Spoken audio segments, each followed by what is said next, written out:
All right. We're going to turn our attention today to a video and then our final session. Oh, I have a junior MC up here who's coming up to give me a hand. Hi, Sweet Pea. How are you?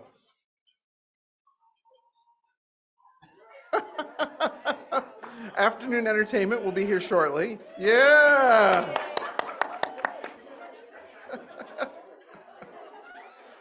There's a young lady on the move right there. So, as we turn our attention to our final session today, I want to thank our many sponsors this year that have made this event possible. You can see the full list in the program on your table. We'd like to give special recognition to our superhero sponsors, the State Department of Health. I think that's the first time I've said that out loud in public. It used to be, right? Okay.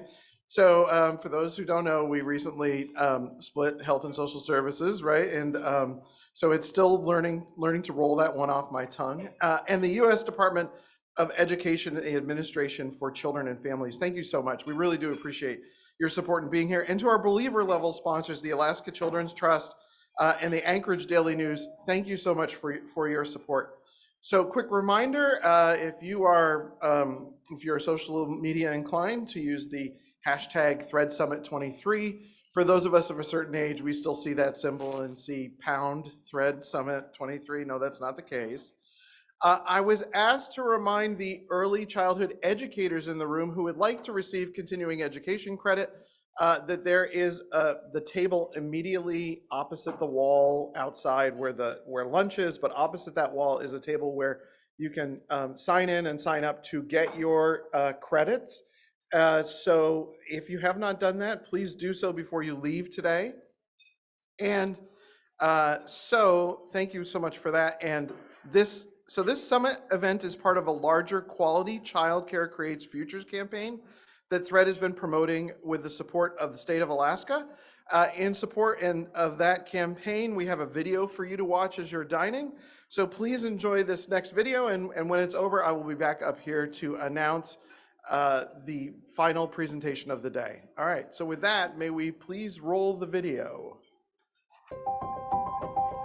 I mean, quality childcare, especially for a parent, is life. If you know your kids are good, it allows you to go to work and earn an income. The state of childcare in Alaska is really challenged, and oftentimes we talk about it being in crisis. And it was having really difficulty for many years, actually for many decades, in all areas, including in access, affordability, and the level of quality that people are looking for and asking for. And unfortunately, since the pandemic, we've seen that get worse. First thing I realized was it was lacking. There wasn't as many options. The second thing I realized was it was very expensive, and I had 2 babies.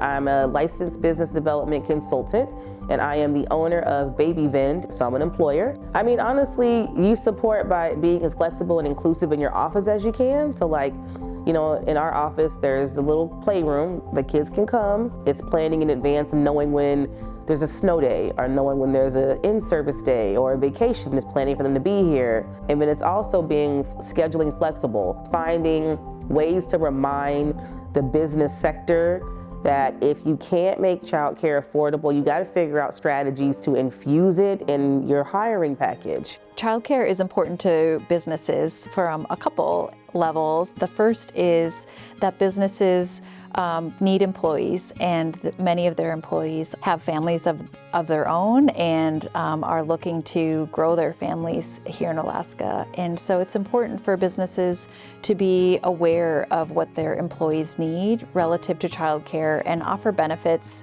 resources and supports, and flexibility wherever they can to support their employees' needs. But we also know that businesses should be paying attention to the young children. In 16 short years, the young children of today are our workforce of tomorrow. And how can we ready them for what we need next in Alaska? You know, if your home isn't good and you're stressing that, or you're stressing like school or, personal things, it's hard to focus on work. So if we can just go ahead and just be proactive and be like, I know you have kids. What's your kid's story? And factor that in, I find that it makes the workplace a lot smoother. more successful, and then workers can actually focus because they're not feeling like kids shouldn't be like a dirty secret. We know that childcare creates futures. It creates a positive future for all of us, starting with our young children, and creates positive futures for our families to live, to learn, and to grow, and to stay in Alaska.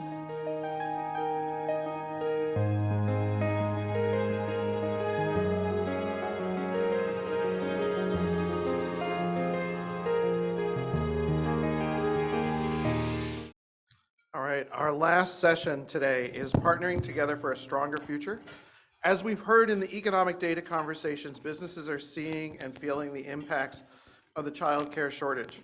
There was a statistic mentioned that over 70% of adults with children report that their employer is accommodating their early childhood needs. That's wonderful news. As we saw in the video, Jasmine Smith is a great example of employer flexibility and support. We know that businesses are key to strengthening quality child care. Once again, we'll have another Q&A time after we hear from our speakers. And this time we'll be using microphones in the middle of the room, so there'll be some stands with microphones, so you'll have the opportunity to get up and share your questions and comments. I noticed that some of you may perhaps been a little shy in the last session, so please, nobody will bite here. Come ask your questions. All questions are great questions. If you have the question, somebody else in the room also has it. So let's hear now a bit about the national childcare landscape and talk about how businesses and communities can partner together and strengthen childcare. I am really excited for this session in particular because one, I know that Linda has been chomping at the bit to chime in on some of the things that she heard earlier today.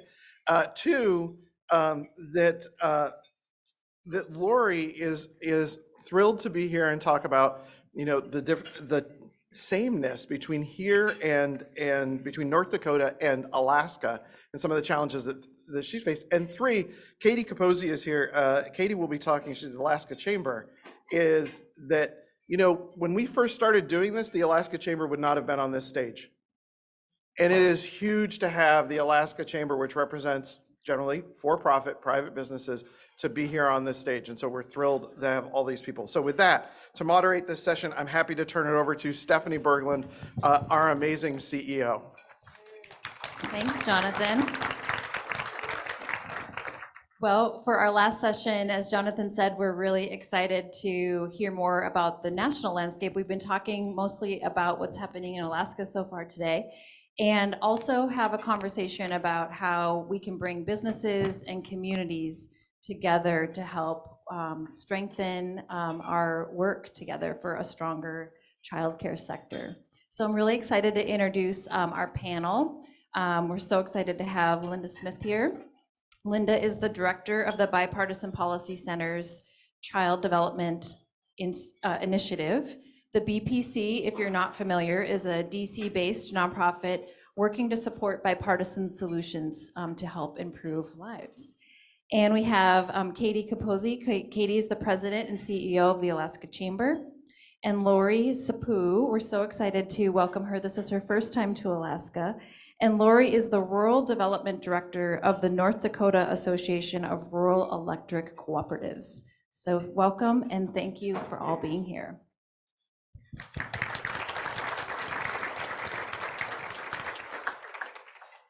Okay, so let's begin by hearing from each of you about your work. So Linda, can you please share with us some of the national landscape and about your work at BPC? So, is it working? Yeah. Oh, okay. So when I talked to Stephanie, what Stephanie asked me to do was give you an overview of childcare at the national level and to some comparisons to what's going on here in Alaska. I don't have to do much comparisons because we just saw amazing data all morning. And what I'm going to try and do is move quickly through some of it. But what I wanted to start out by saying, first of all, thank you, Stephanie, for having me here. I want to leave you with two thoughts. I was trying to summarize in my head what the goals would be of this session for me. I think the first one, and I think you saw it earlier, and I don't need to belabor it, is that childcare in the United States is a failed market. And I think there's no question about that. You saw the data this morning. We even had Secretary Janet Yellen of the Treasury Department a couple of weeks ago give a speech in which she said that childcare is the textbooks, study of a failed market system. And it is. And so what do we do about that? And what I'm going to try and do is go over some ideas that we have, what we found from our work. And the second point to make, and what Stephanie just said, is we can't do this without business with us. And I think everywhere in the country where we have seen business engagement, we are getting much closer to solutions. And so congratulations to Alaska for having the business sector so engaged here, because it's only going to happen that way. So what I'm going to do is give you kind of an overview. I'll go through this quickly. I have to do 3 things at once here, and that's hard. Yeah, if you would, that would be great. Okay, so I'm going to go over the childcare basics, the supply gap, look at the business of childcare. I think in some ways bring up a couple things that haven't been said this morning, and then look at parents. And I would say that parents, for the most part, although so many of you are parents here, your parent voice is not coming through in this conversation. And I think what we need is more parent engagement. So if we go to the first slide, here are just the basics at the national level. We have about 642 businesses. That was at 2016. We think we've lost about 10% of that capacity nationwide because of COVID. The average size varies, but for 50% of these programs, they serve 50 or fewer children. So they are small businesses. And that only complicates the problem of how do we fix this market system that we have. Annual revenue has been around $60 billion a year in childcare nationally. The system employs about 2 million workers, split evenly between centers and family childcare homes. 96% female. For those of you out there concerned about this is a big factor for us, because it not only is it 96% female, but it's contributing to this wage issue in so many ways. The experience has been higher than I think most people understand, with 10 years average for a center teacher and 13 for a family child care provider. And that, what we're looking at in a lot of cases, I was just in a state last week where they are looking at the turnover between programs. What we are seeing is more turnover within the system than out of the system. And I think that's an important thing, because it does mean that investing in this workforce can make a difference, because they are staying in the field. The average wage is low. You see that up there. I think the average national wage just went up to 14 something an hour. It's higher here in Alaska. But still, look at the annual amount of income for a childcare worker, which is hovering right around the federal poverty level for a family of 3. So when we talk about our own workforce not being able to afford childcare, that's why. They lack benefits nationwide. Most of our people don't get annual and sick leave, and you work in a childcare program in this country. And then for the most part of this on the side, what we now know is that somebody said it here, I think it's a higher percentage. Nationwide, 66% of all parents, of all children with all available parents in the workforce need some kind of care. That's a lot of children in this country. So what we see is we only have enough spaces for 1/3 of those kids nationwide. And you're going to see this in Alaska in just a second. So what it means really in most concrete terms is for every 1 space nationally that we have 2 children waiting. Think about that. That's why people are having to get on a waiting list 1 year or more in advance. The next slide just looks at Alaska's data. We do track the gap data, and this is Alaska's. Compared to the national, I think this is a very important fact for this state, is that compared to the national, you have a much bigger gap. Okay, so the national average gap that we have now, we are just finishing, we published data on 35 states, we are just finishing our 48th. Okay, nationally that average is 32%. Look at Alaska's. it's 59%. So you guys have a much bigger gap in terms of what you have versus what you potentially need. So that's something. The other thing is in the rural versus urban, if you look at the gap, more spaces are needed in urban, but the percentage of gap in your rural communities is much higher. So generally across the country, it's 28% in urban areas and 35% in rural, which is a big deal. Okay, so the failing business model, let's just take a look at this, because this is where I really want to make some points about and build off of what was said earlier in the session. What we have on the demand side, that's the parents looking for care, is very unstable demand in this country. So what contributes to that is changes in work hours, their preferences change. That changes a lot by age of child. The older they get, the more they want organized care, their ability to pay, and a whole bunch of other factors. That said, because the demand is very unstable, what we see is directors very hesitant to raise the wages of the workforce. Let's say that they are fully enrolled, but their enrollment may drop significantly in a month. And then they've raised wages and they don't have the income to cover it. So what about the supply side? On the supply side, generally speaking, the labor costs are about 75% of the costs of care, and fixed costs 25%. For the most part, people aren't thinking about those fixed costs. You heard the conversation about ratios this morning. That's always a problem, because on top of just the labor, we have rent and supplies and utilities, et cetera. And if we didn't learn anything in COVID, we figured that out, didn't we? That when there was no income, covering those basic costs was a real challenge.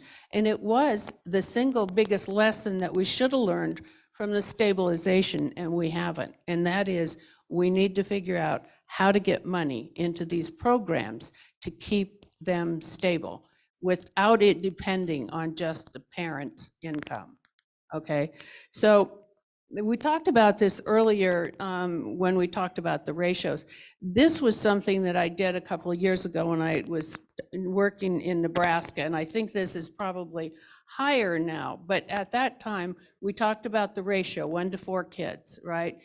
If people say 1 adult for 4 kids, well, most childcare programs are open 10 or 12 hours. So it's not just 1 adult, it's 1.5 adults for those kids. And the costs then multiply because of that. So when you start looking at the wages, paying at that time, I think it was $12 an hour, just the cost of the wages without any of the loss of or without any of the overhead costs, $180 just for the staff.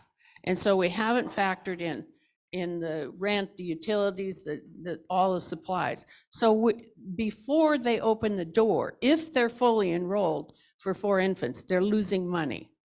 And that, in a nutshell, is what's wrong with our system. So if they lose 1 child, then they're even more in the hole. And that's why they don't raise the wages, because they might lose that 1 child and then that money is gone. So the failing business model, I think we can go over this quickly. Somebody said this, sort of what I like to liken this to is the business model is kind of like squeezing a balloon. Unless we do something to change the basic structure of childcare in this country, you squeeze the balloon, you pay the staff more, the parent pays more. The parent can't pay more, so they just leave. And then where are those children? And so we really have to start thinking about how we I'm getting the sign here, how we fix this, and it isn't just dependent on squeezing the balloon. So I want to talk just a hot second about parents, because a part of this is parent demand, and we've spent a lot of time at BPC. We've now done 9 parent surveys. We're about to do our 10th. And we've been looking at what parents need.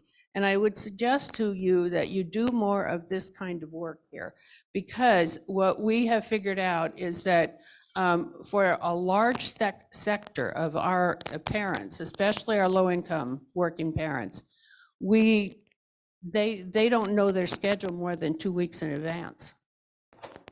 Now, how do you schedule childcare if you don't know your schedule in advance? We also know that 25% of all parents need non-traditional and weekend care, and that's been pretty consistent.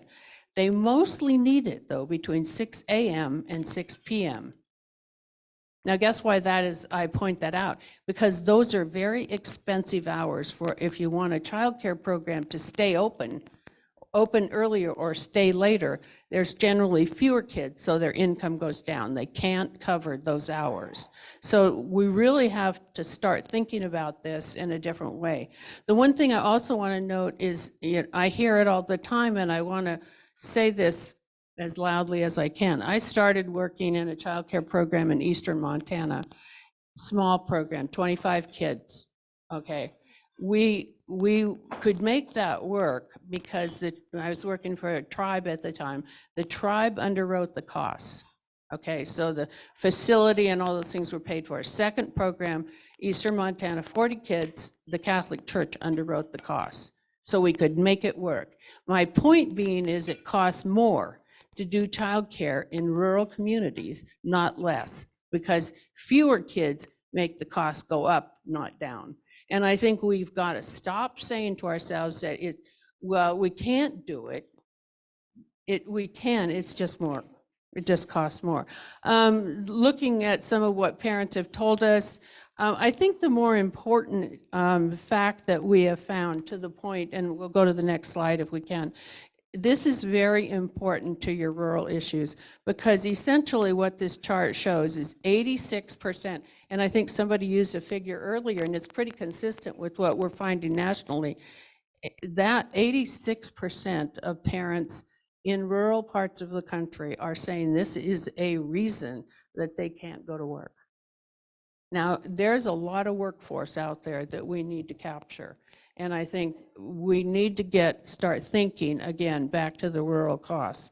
So I think what I really want to just kind of close with, we're going to show you a short video that we did that explains this a little bit better, but that we need both a supply and a demand strategy. Okay, it's not going to be just put more money into vouchers for poor kids. It has to be, how do we put money into programs to keep them stable? And if we didn't learn that from the stabilization funding, shame on us, because that is going to be the key. The final thing I'd say about the supply issue, and I was wanting to say this earlier, is that one of the things that we now know and recognize, you will not get more children by putting money into the current system, because it is so broken and the hole is so deep that we have got to think two ways. We've got to think, how do you expand care, and how do you fix what we have? And if you can think of a strategy to expand separate from fixing the current system, you will get more growth here in Alaska. So I think we're going to go to the video. And there are 24 million American children under the age of 6. You know how many have to be cared for by an adult all day, every day? All of them. That's why childcare is so essential. America literally doesn't work without it. It's high-skilled, high-intensity work that simply can't be outsourced or automated. The problem is, right now in America, the childcare marketplace is broken, and the result is an everyday crisis for working families and a slow-motion catastrophe for the American economy. Here's the deal. In a functioning marketplace, there would be a balance between the supply, in this case, childcare providers and what they charge, and the demand, families and what they can afford. But the true cost of high-quality care is so much higher than what the market can bear that it makes the whole system unstable. Providers have to pay for fixed costs like rent, food, books and toys, and supplies. But mostly they have to pay for people. That means the only way to keep costs down is to squeeze salaries. On average, childcare workers make just $11.65 an hour, and 53% rely on some form of public assistance just to get by. Meanwhile, overburdened working families still have to stretch to pay. Infant care alone can cost as much as $24,000 a year, more than the federal poverty level for a family of 3. And all that was before COVID-19. The pandemic has devastated the industry.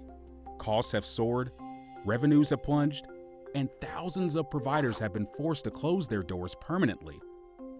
Without action, the childcare marketplace may break down entirely. So, how do we save it?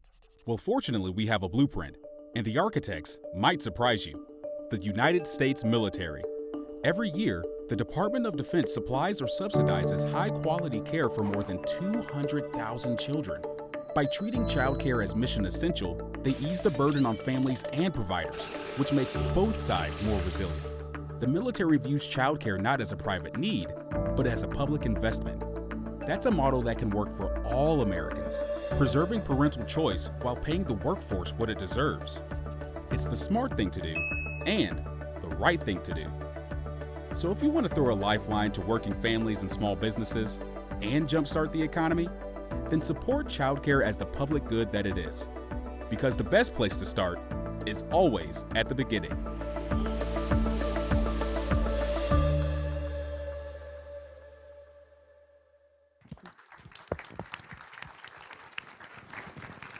Thank you, Linda, for that grounding landscape, and we're so happy to have you here and appreciate your leadership at the national level. And we're going to hear in a few minutes more about the work that's happening at the BPC, which is pretty great.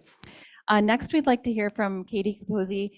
She is the president and CEO of the Alaska Chamber. And Katie, this morning I talked about how you have been more engaged in this issue and how that's been really exciting. And so talk about what your interest is in and what has your work been up to.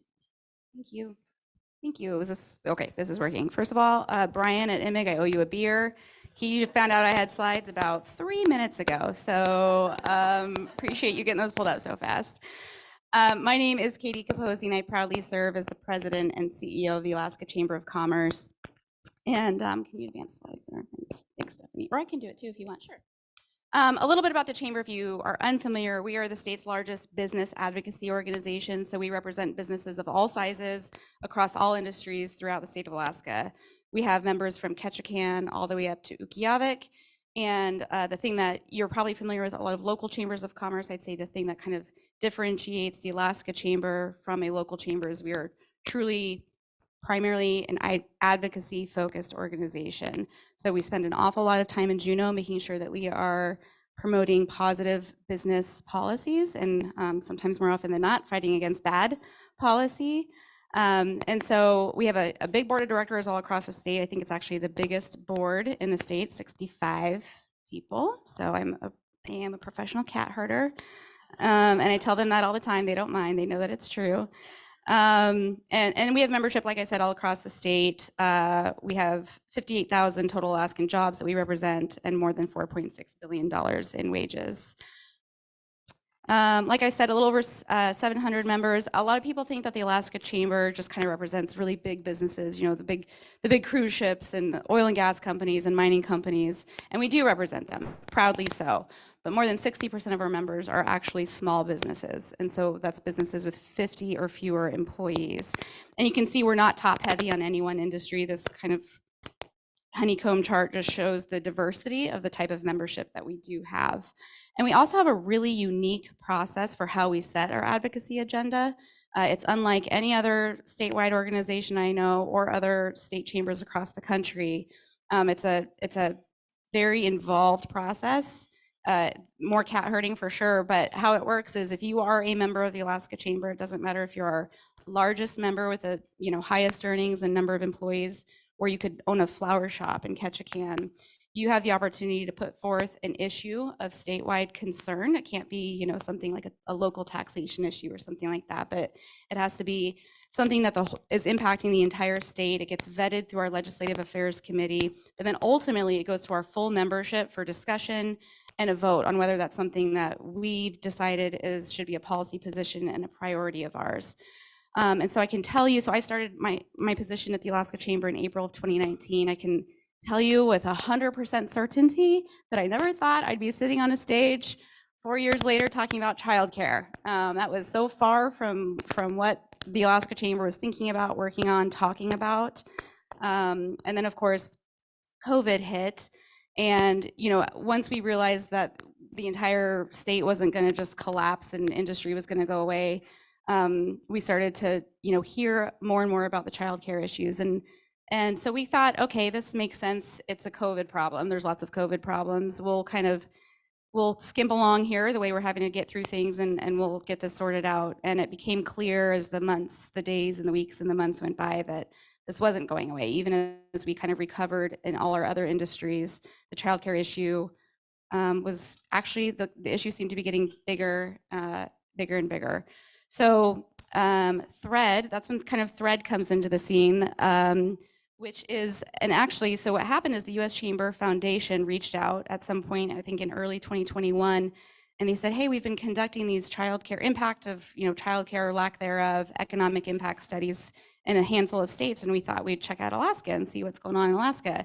And they also, I think they're like, we want to travel to Alaska. That's probably why they picked us, actually. I get it. And so I just thought, we're still definitely in the thick of COVID, and what's the study going to say? We're probably going to, we're going to find out it's a problem. We're in the middle of COVID still. So I wasn't so sure. I kind of pushed them off for a few months, talked to my board.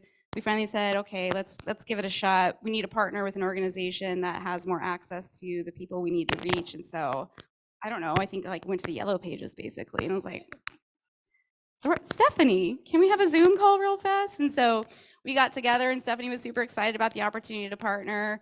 We got the study done, and the results were really overwhelming. And I think I've probably actually I've jumped a little ahead here.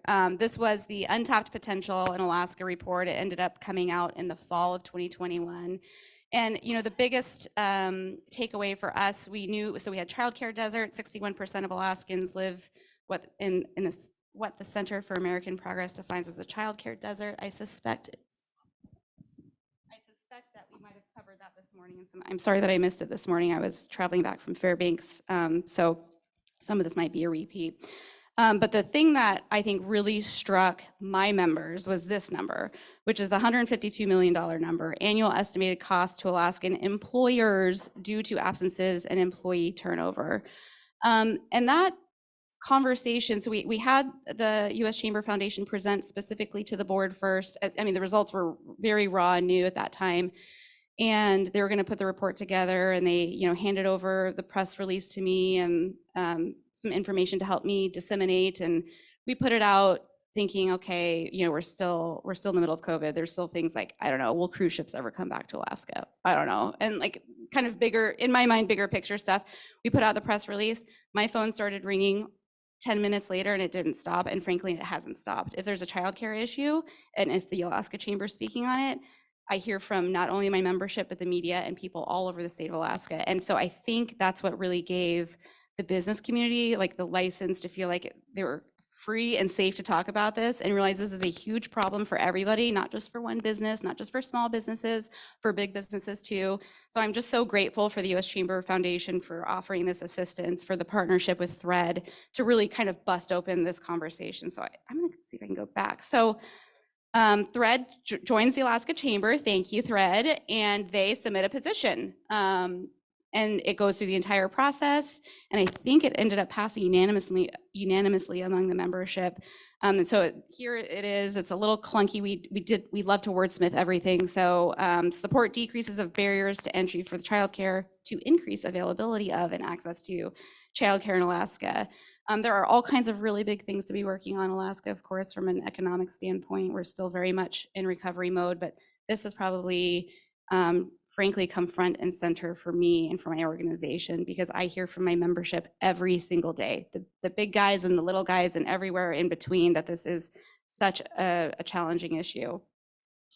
Oh gosh, I'm not gonna go through this, especially because I'm also getting some of the signs I'm running out of time, but the economic impact report is available on the Alaska Chamber's website as well as Thread. And I know that we talked about it in the last summit, I think I did look a little intro video for that, but big picture is we knew a lot of people were missing work from that study in 2021. And so this year, the Alaska Chamber does lots of advocacy polling, especially during legislative session. We like to be able to provide the governor and our legislature with the most recent information on the public's opinion, not necessarily the business community's opinion, but the public's opinion on issues facing the state that kind of need to be addressed. And so this year was our first year also adding in some childcare related questions. And so what we found out is that I guess you could say it's a good news, bad news, maybe. Not much has changed since the 2021 survey. So 77% of respondents or somewhere in there are still missing work because of lack of access to or affordability of. There is still a big income disparity, although something that I find very fascinating from the first report and now even from our data is that even if you're making more than $100,000 a year, 32% are still missing work or choosing not to participate in the workforce. So and it's good for my membership to see this too, that it's not just something that you can throw the money at the problem and that it fixes it, because that's not true in terms of the employer pay. And then of course there is the gender disparity as well. Okay, so I'm really happy that I have partnered with U.S. Chamber Foundation. Gosh, 10 minutes goes by so fast. U.S. Chamber Foundation and Bipartisan Policy Center, they put together this group of childcare advocates in the business community. We've met now for a couple of years, and it's just been an incredible resource for me to learn from other states in terms of what they're doing. Really pleased to be sitting on the governor's task force for childcare on behalf of the business community to be able to offer, what solutions that we think will work for the business community. I can say, just like we saw in that first video, businesses are responding because they have to. So it looks like everything right now. We know that businesses are looking at taking some of the space that they do have available. They've sent employees home, but the ones that are still at the office, maybe we can take some of that space and transform it to childcare space. We know people are just letting their kids come to the office. Flexibility has been key, of course, for employers. If you're able to offer flexibility, we have some challenges, of course, in Alaska where that's just not an option for some of our main industries. So they are looking at every single thing they can do to try to be helpful. And this is kind of the roadmap that the U.S. Chamber Foundation has put out too, in terms of easy button things that employers can do, things that take a little bit more time, and then just the bigger picture, community investment level stuff. And so that's where I think I come in as far as the task force is concerned. I'm really excited about the work that we're doing there, and we're in the really fun stages of starting to kind of put pen to paper as far as recommendations go.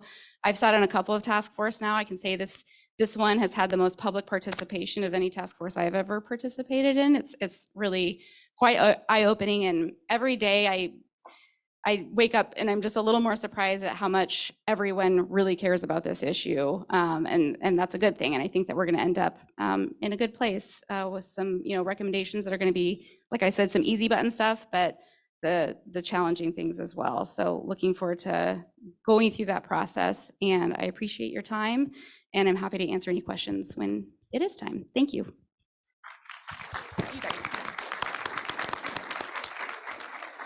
Thank you. Thank you, Katie. We're so excited to have the Alaska Chamber as a partner, and we're excited to dive into a little bit more about some of the work that we're doing together.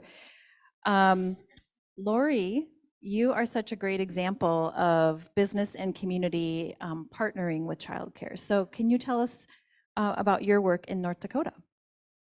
Sure. Thank you, Stephanie. And it's such a privilege to be here today to speak about childcare, one of my favorite topics in your beautiful state. And it's a double privilege because we're having our first snowstorm in North Dakota, and I'm missing it. So I come to you, my role here in childcare is that I'm a rural development professional. Difference between rural development and economic development is that we work more on quality of life issues and we're less focused on the economic impact of those businesses that are coming about. And I like to say I'm a practitioner. I take those policies that you hear about and those incentives, and I try to turn them into a business that will create affordable and quality childcare in our rural spaces. And I work with groups of people, and so for childcare, it's most likely going to be parents and employers that need a service that they don't have access to, and they're already working full-time someplace else. So they're doing this on a volunteer basis, and so it takes more support to get a business going like that. And what we do is we serve as a facilitator, so we come in with these diverse groups of people, and we help them form a common vision, like what type of business would they like to create, get them on the same page. We then are the persistent ones. We organize their meetings, we take their minutes, we file their incorporation documents, everything it takes to launch a business. And we're grant writers. We secure grant dollars for them. We administer those grants. We help them form their business plans, and then we help them implement those plans. So yes, jack of all trades, everything it takes to get from square one to square Z, I guess, operating your business. And so why are co-ops involved? I work for the electric co-ops in North Dakota. And first and foremost, we abide by the cooperative principle number 7, concern for community. And what that means is that we're not owned by individuals that also need a profit from the operations of that business, but that the members that buy the services from us are the owners of our business. And so they can invest those profits in any manner that they choose. And one of the ways they choose in North Dakota to invest those profits is in rural development, because they're concerned about the quality of life where they live. They're also concerned about population decline. Our state is slowly growing, but in our rural areas, almost across the board, it's still declining in population. And we do need a labor force too, so we're concerned about that. So I typically work with 3 common types of business structures. I help form employer-assisted childcare cooperatives, mutually, or I should say 501c3 cooperatives, and then community-owned, 501c3 nonprofits, sorry, and community-owned childcare centers. All 3 work best when the free market fails to step up and provide the service that you need in that area. And all 3 work really well to bring dollars into the operations.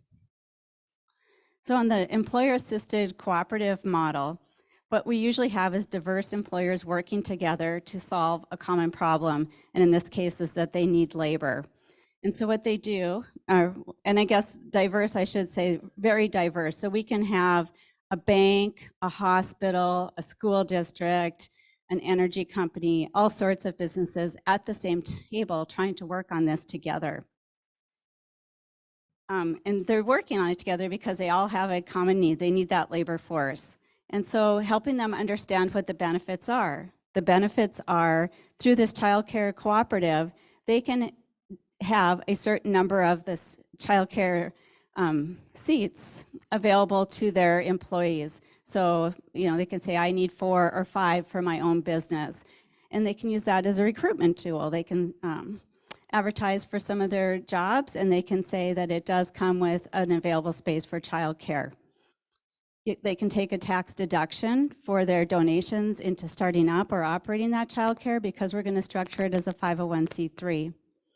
And we're going to incorporate it separately so that we remove that liability of operating the childcare from the business. That's one of the first things we always run into, is they're afraid of that liability. So we separate it from the employers participating. And our goal is to always launch it with little or no debt. No debt's typically our major goal. And as we move forward, we form parent committees. And so, the people on the board for the Child Care Cooperative are the ones that have the ability to provide resources. They can say, yes, we'll put money in, yes, we'll dedicate employees to help volunteer and start it up. But then the parent committees can help with doing some of that work. We can form a recruitment committee that can put together what they need to do to hire a director. We can form a fundraising committee that will raise some of those dollars needed to support that childcare. Or we can form a building committee that will find the building that they want to operate that childcare out of.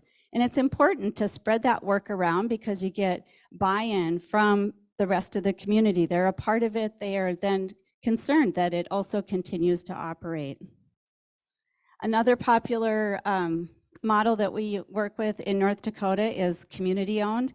And I think this is available nationwide, but in our state, we've taken it to heart, I guess, because it's harder to roll businesses out. But a city can own a business as long as it's for the health and welfare of the people that live there, and as long as it doesn't compete with an existing business. And across the board in our rural communities, there is no other competing childcare center. It's quicker to incorporate than a cooperative, and it can spread out that cost burden among all taxpayers instead of just a few businesses donating. We do have a lot of donation fatigue in our rural communities. We have fundraising going on for ambulances and fire stations and our grocery stores and about everything that you have operating in a small town. So when you add childcare to it, it's just one more thing that you're trying to raise money for. So in this case, the city forms a committee to oversee the child care, and then that committee hires the operator that will manage that child care center. We also do a lot of quasi-community-owned child care facilities, and this means that the community then uses some of their tax dollars to buy the building, and then they lease it to an operator for probably $1 per year, so that we don't take any of that debt over into the operating of the day-to-day child care facility. In both cases, they can accept donations to cover the cost of development or operating shortages. And so I do have one slide. And I know this is just another way of saying what you've said over and over again. During our legislature, though, there were a lot of questions like, why doesn't it cash flow? And when we would get on radio shows, it's just so hard verbally to explain why it's not cash flowing. So we rolled out this little pie chart to help explain it. So suppose that you have a job opening of $40,000 per year. In our state, that is probably most of the service-based jobs that are available that we can't find people to work at. And that the care, the tuition at the child care center is $140 per week. That equates to $7,280 per year, or 18% of the gross income, and that is just for one child. This is an example of a rural nonprofit child care center. This is tuition from 14 children. We work really small, usually across our state. And so if you take the tuition for 14 kids at $140 per week, that is $1,960 of revenue per week. The major expense is salaries of $1,511 plus benefits, which are very skinny. There's usually not much for benefits. $100 for utilities. The food is paid for through a subsidy, a government subsidy.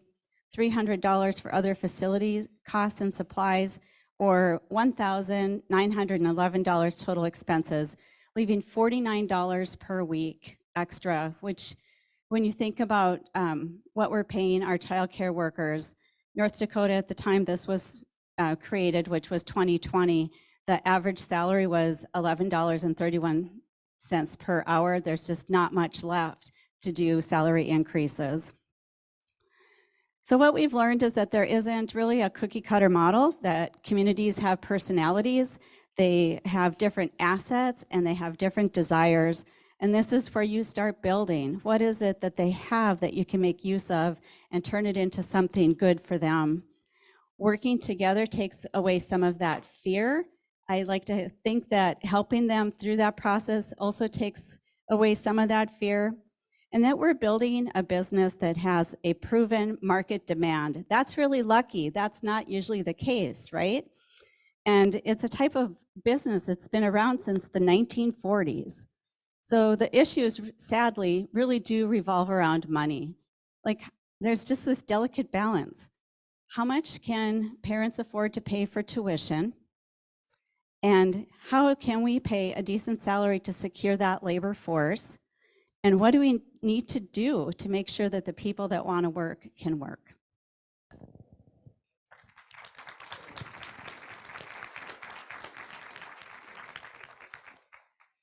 Stephanie, can I say something? Yes, go ahead. Hello, hello. Yeah. Hello. Did Brian cut me off? Oh, okay. I just want to say that those types of graphics, and there's a bunch of them out there, BPC has a bunch, has actually been really helpful for me to share with my members too, because I think there's a lot who are not in the childcare business on purpose. They're doing whatever else, and they just think, oh, well, I'm a successful businessman or woman over in this area, like, what's the problem? I could run it. I'm sure if I ran a childcare business, it'd be okay. And then you show them this, and that's also been such an eye-opening opportunity for the business community to realize this is a bigger picture problem. Thank you for sharing that. Thank you all for your opening remarks. I hope you all are thinking of your questions, which we'll get to in just a minute. Thread is really happy to be partnering directly with the BPC and the U.S. Chamber of Commerce Foundation and with the State Chamber partnership as well. Katie and Linda, can you talk a little bit about that project? Like, what are some of the goals and what are some of the outcomes that you're seeing?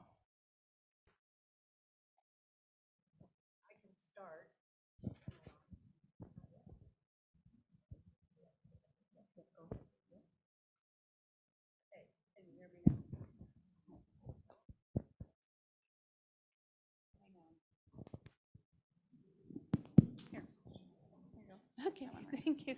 Okay, we'll try this.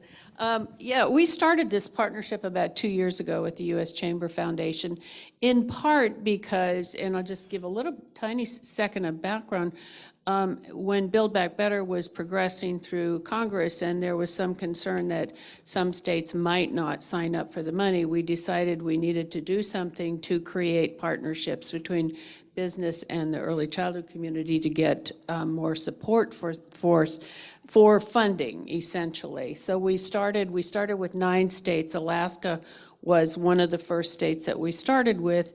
And essentially what we're trying to do between BPC and the U.S. Chamber is whatever Alaska needs is to try and help them figure it out. So if there's a need for some kind of technical assistance, we've done some work on messaging, we've done quite a few things on cost analysis, and it's just trying to get these partnerships in states. And I will say, before I turned on to my dear friend Lori here, is that in the states we're seeing business come to the table, we're seeing major change. And that's why when I started out, I said, this is not going to change to the table. And it isn't just, we're not asking for business to come and say, build it, because you said it exactly, Lori, is the liability issue is the first thing we hear about from businesses. Hey, that's not our work and we don't want to be liable for it. But what we do need from business is your voice at the table to get this thing fixed. And I think that's working we're now at 13 states nationwide. And in every state that we're working in, we're really seeing progress. Yeah, thanks. Yeah, I mean, the nice thing about it too is, I don't know, I'm assuming it was intentional that the states that you partnered with kind of had some commonality in terms of, maybe political makeup a little bit, but a lot of rural aspects as well. And so just for me being able to, a lot of my counterparts from those states are at the table along with their child care experts. And so for us to just kind of get these little side conversations to hear exactly what they're doing has been helpful for me to share with my membership. But then I've also been able to bring information to the child care task force and say, hey, we've got these people in Kentucky or, Alabama, this is what they're doing. Some of them are a few steps ahead of us. And one of the nice things about that is we can learn from their failures too. And so thanks for giving it a go. So that worked, and we know that didn't quite work. And so it's been an amazing resource. I mean, the most valuable resource for me in this space. Thank you for that. Lori, we want businesses to be more engaged and take the next steps for childcare. So can you talk a little bit more about the journey that you've seen? Like, what are some of the successes? Like, what is really kind of surprises or unexpected partners? Like, what are you seeing businesses do and how they're participating?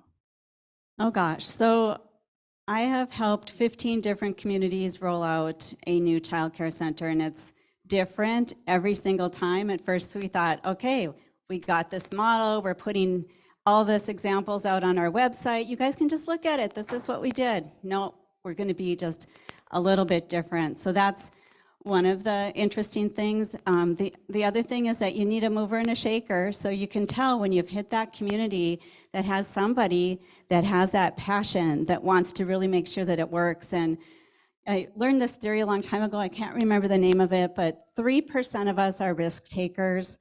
And we're willing to say, yep, we're going to try this before we know whether it's a stupid idea or not. We're just going to try it, right? And then 14% of us will join that 3% because, you know, they said yes, and it must be right. So we're willing to join if somebody else said yes first. And the rest of us are just going to sit back and watch and see what happens. And so that's it. Like, you got to have a little bit of fire in your communities or your businesses to make something happen. And I think probably the childcare cooperative was one of my more learning experiences. Like, they were so diverse, and you start at that place where I have more to put in, but I'm not going to put it in because nobody else has as much to put in as I do, and I want it to be even. So getting people to that point where they understand it, it's not necessarily ever going to be even. We all have different assets, and how you get them to learn that from each other.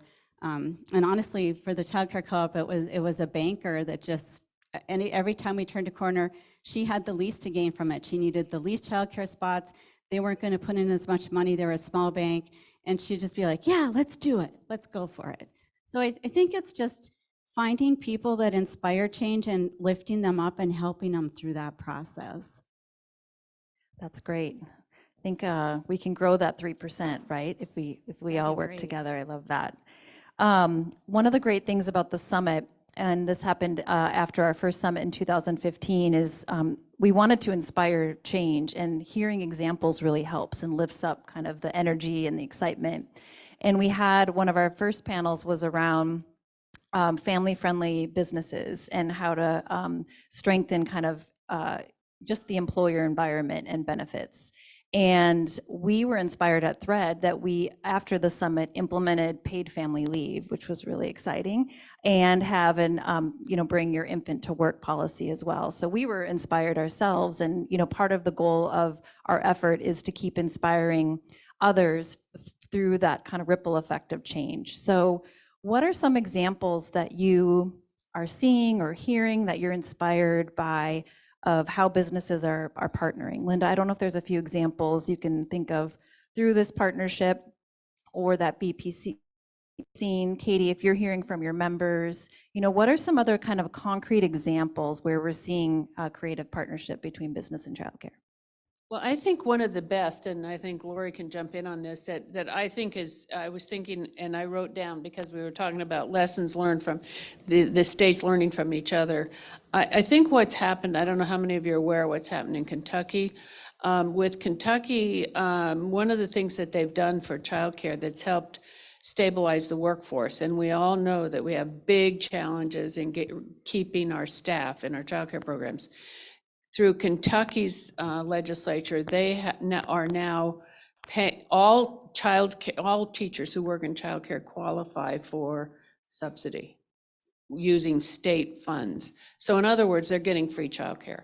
And if you don't think that's a big incentive for childcare workers to stay employed, it's huge because they're making such low wages. So by giving them free childcare, we're looking at it carefully. But that is one place where all of these people coming together have made a big difference. And that was in part because the Kentucky Chamber, the business community, they came together to try and figure out, what are we going to do with this workforce issue because it's so severe. I think I just hear from members, if they have space available, they're starting to take a look and having auditors and consultants come in to say, can we make this happen? There's some who are, their customers are ratepayers. And they're starting to wonder, well, if we do this, is this something that we're able to, does this pass the red face test? Are we going to be able to get ratepayers to help fund this? Because that's what it's going to come down to. I mean, just the flexibility piece has been the number one thing that's done. I wouldn't say that's necessarily creative, but it's just the realization that this is the space we're operating in now. And then I think, I'm constantly pushing data to my membership saying, just reminding them that actually wages are less important to employees now than, time off, flexibility, opportunities for childcare, these sorts of things. So, the world has changed a whole lot in 3 to 4 years. And so making them aware of that. And, there's Usabelli Coal Mine, for example. I didn't know this until just yesterday.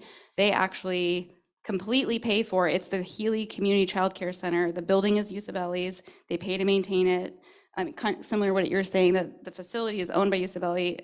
They completely underwrite the child care. And it obviously takes care of their employees, but it takes care of the entire community of Healy. I guess a couple things that I can think about is we have now 2 school districts in our state that have just taken out loans to build space to operate a child care facility for children ages 3 through 5 and offering free tuition in those facilities. I'm not sure what it'll do for the rest of the people. These are in small communities, and when you take out the 3 to 5-year-olds, that's the ones that need the least amount of care. So the ratios are going to change a little bit for the infants and toddlers, but at least we have that effort going on where we're looking, bringing them under the school district too. I'm just wondering, so they're not quite open yet, so I don't know everything about it yet, but maybe that brings health care insurance to those child care workers as well, because they'll be employees of that school district. Another thing that we have going on in our state is that we're just receiving this new push from the Chambers of Commerce.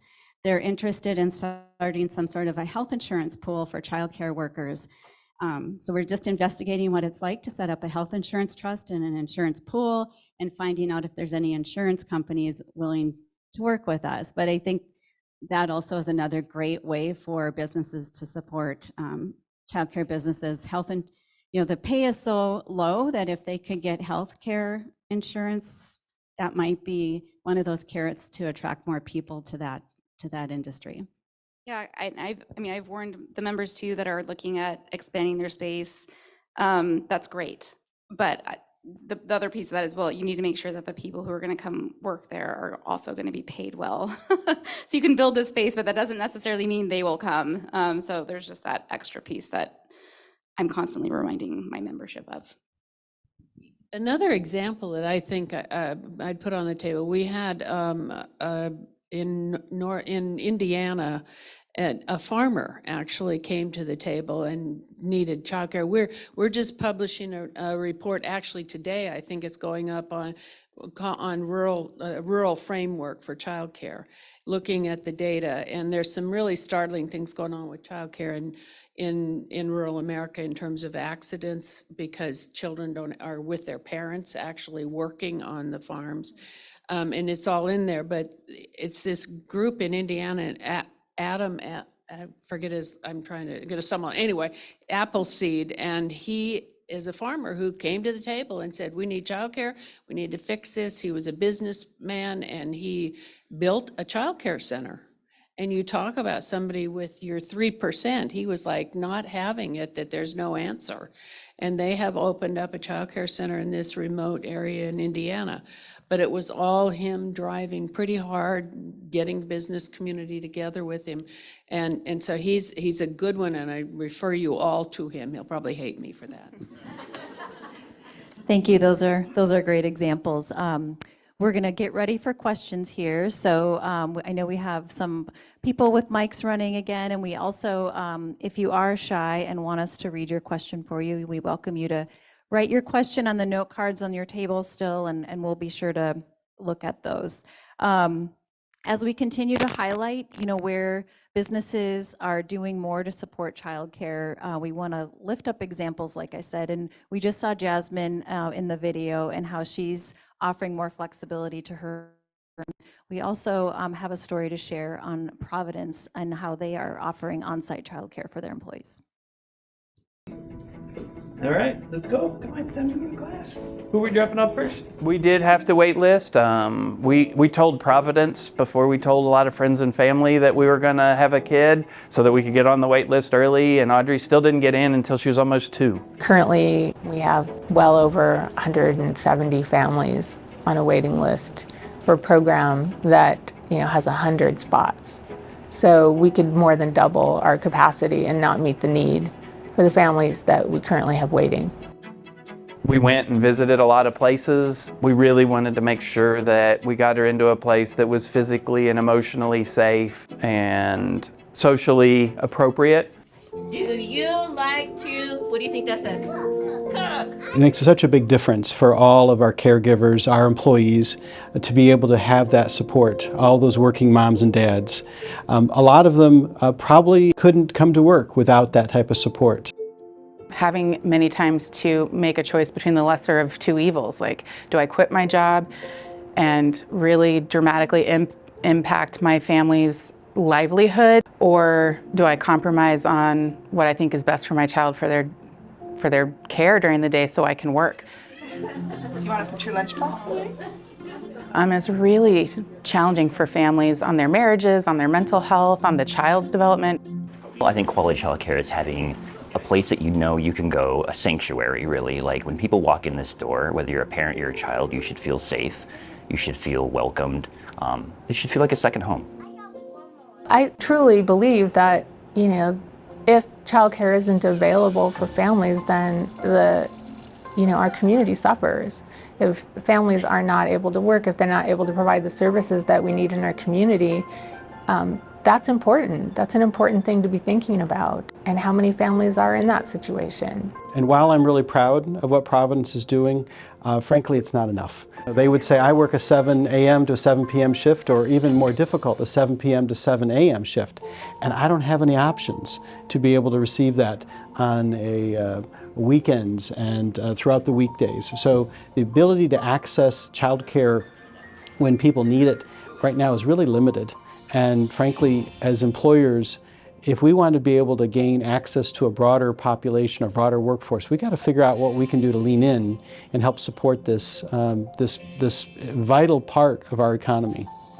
If you're working in early childhood, you either have a roommate, you're married, or you're relying on a second income. It's tough. It's difficult to make ends meet, but it's those smiling faces and those hugs every morning that make it totally worth it. And you just kind of ride the wave and make it month to month. Quality care is about really nurturing a child to thrive in the way that they're uniquely designed and made. And that's really hard to find. It's about as elusive as finding a unicorn. So we're incredibly grateful that we have a quality childcare. It allows me to relax a little. It supports my mental health. It allows me to show up to my workplace and fill my other roles with peace of mind.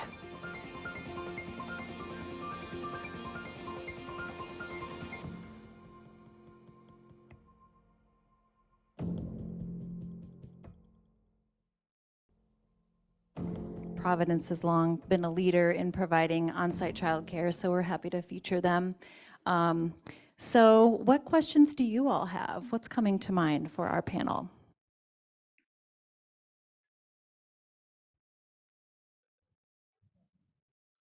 My question would be for Lori, and you had talked about the city-owned ones in North Dakota, that it could only exist where there wasn't a competing interest. And I had a similar question about the employer co-op childcare. So were those done in places where there was already an established childcare, and then you were going kind of a different route? Because I look at like the needs here in Anchorage, where like what would that look like in an urban center such as this? Are we drafting current centers and being like, you don't have a big, a business partner, let me work with you? Are we creating new ones? Are we creating then where we're trying to flaunt our stuff for the, the best business and be like, look at us, Bailey's, we can help, serve you here. Look at us, And so I just wonder, what did that look like in its development? Or was it strictly in areas where there wasn't already childcares competing? No, that's a really good point, and I didn't think of even mentioning that, but typically in our small towns, it's going to be the only center type facility. Most of them are in-home, but if there is an existing facility, we involve them in the conversations. Like, we really don't want them to go away. Like, we are looking to build capacity. Like, we definitely need more childcare across the board. So we're just, and sometimes it's usually, what usually precipitates the conversation is that they start hearing like, oh, this home care provider is retiring and this one is, like, what are we gonna do? And a lot of times those home care providers may wanna serve as the director if it's a more established facility with less cost, less risk associated. But that's a very good point. We always try to make people sure that we're not trying to take anybody out of business. Can I add another example that we've seen in the partnerships in Great Falls, Montana? The chamber came together with a whole bunch of businesses on Main Street, and they got together. They found the facility, and they have. I think they opened it up just recently, but the business community itself, nothing that supported the downtown businesses, and they figured it out. So I was going to just add that we have a document that might be helpful to people. It's called From the Ground Up, and we have, I think, close to 100 examples in there of where communities have taken this on and have come up with some solutions, and there might be some ideas in there for you. That's great. There's a question over here. This question is for Lori. It was very inspiring to hear what you have done over there. Bringing a lot of partners to the table is very difficult work. We would love to see childcare cooperatives here in Alaska. So from a business development perspective, I would like to know how long did it take for you to develop the cooperatives, and what were some of the challenges, if you don't mind sharing that with us? Thank you. Sure. So first, I do have to give a plug for the Cooperative Development Center in Alaska. Andrew Crow, he's located in Anchorage here. When we did our first child care center, we got mentored by the California Cooperative Development Center, so we share quite a lot. So if you're interested in the model, let's get you connected in that manner. But you're right, it's not easy to build cooperation, but we were lucky in the one that we did. Our first one was 6 months from the start to the finish, and rather than challenges, I think it was more successes. They needed the childcare facility so badly. We started out planning for a 30-child facility. We got the employers around the table, and they're like, oh my gosh, that's not enough. And so we ended up with a 77 child facility, which was more than double than what we had dreamed about. We also were looking for space, and we're very public about it. Like when you're doing co-op development, you have to blast it. Like, hey, we're planning for this. If you want to be involved, and let people learn about it so that they can participate as well. And it happened that there was a church that was going out of business, if that's what you call it when a church goes out of business. And they reached out and they said, hey, we have a building and we can't think of a better place to put this building, and we can give it to a nonprofit. So, they partnered like that. But all along, like the employers agreeing that their employees could come and volunteer time so that they could put up fences for the playgrounds and things like that. It was a very inspiring experience, but it was also happening in a spot where the first story we heard from parents was that they had formed this informal list, and you had to get on the list to see who the next family was to have children, because if you wanted your job and you wanted the space that was going to be open for childcare, you had to plan. And so you talk about population decline and stress, right? Thank you for that. I am going to ask our last question because we're going fast on time. Can you each share a nugget of where do you think we go next? We have a room full of decision makers and advocates, and what advice do you have for us?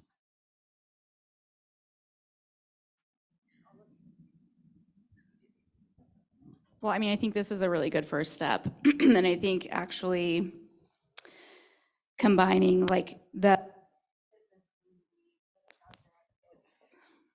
we're doing okay.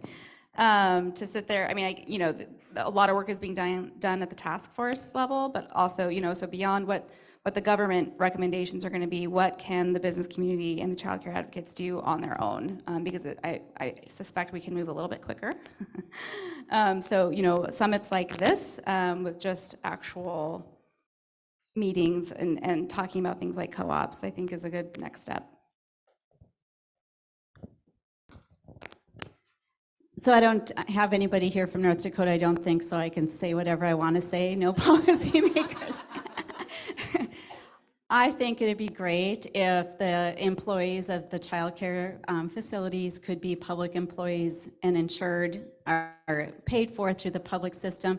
Just make an extension of the public school system. And now it's going to be from birth through 12th grade. Let me see if this is going to work. I think the one thing that I would say, well, I started out saying is we need more people to the table. We just have to get more engagement by the general population in this. In the video we mentioned the military model, and some of you know I was at DOD when that was done.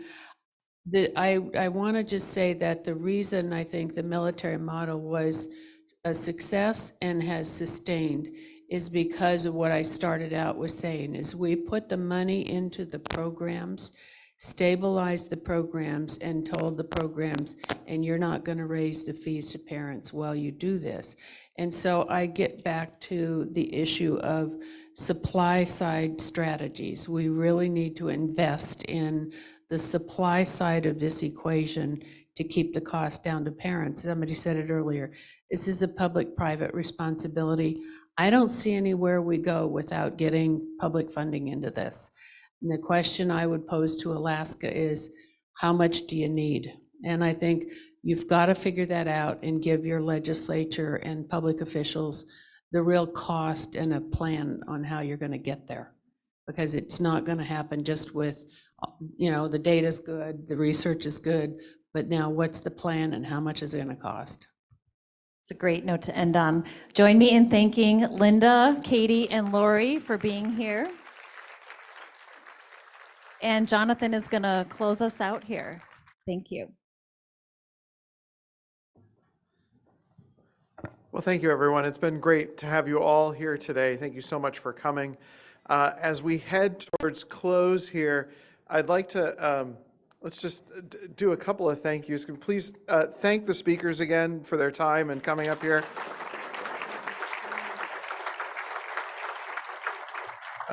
We do like it when out-of-staters come and share stories, so that's really good.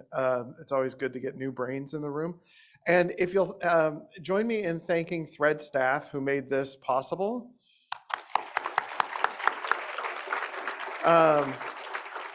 Thread staff, on behalf of your board, we love you. We love supporting you, and it's an honor to work with you. So before we depart, I want to take a moment and take you back to the beginning of today where we said we'd challenge you twice today.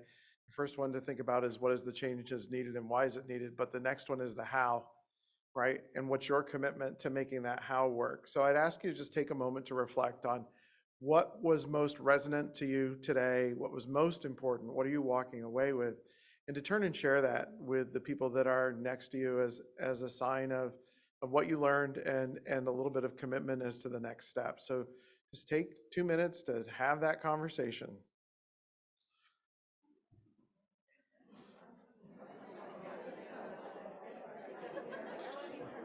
It is always painful as a facilitator and an MC to break up productive conversation. Like it's the most painful thing to do. But we're going to end on time today. So thank you so much for coming today. We want to thank our sponsors, the Thread staff, the board, Gonzalez Marketing, and all those who work to make today possible. I love the fact that every time we do this, it's a bigger group, it's a more energized group, and we're bringing people together.